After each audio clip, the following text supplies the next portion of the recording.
Söhbət danışmaqdan getmir, biraz yuxarıdan tut, danışmaqdan getmir. Söhbət bunu göstərməkdən gedir. Bunu fakt göstərsən, fakt. Öbür tərəfdən də çəkməm yenə qardaşlar. Göstərmək ayrı şeydir, danışmaq ayrı şeydir. Boş-boş danışmaq lazım deyil, elə göstərmək lazım, sübut demək lazım bizim millətimizə.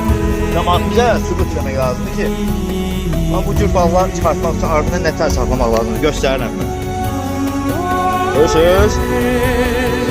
Artıq mən özümü deyirəm, bura bax, qardaşlarım. Görən görüb, bəgənən bəgəni məni. Allah canınızı sağlırsınız, bəgənsəniz də sağ olun, yəni bəgənməsiniz. Yaxşı qardaşlarım canımı görün. Görürsünüz? Çox. Bir dənə çəkəcəm yenə də. Baba, baba. Stop deyirəm, bura. Çəkdik, kortlar çəkdik, göstərək qardaşlar, göstər.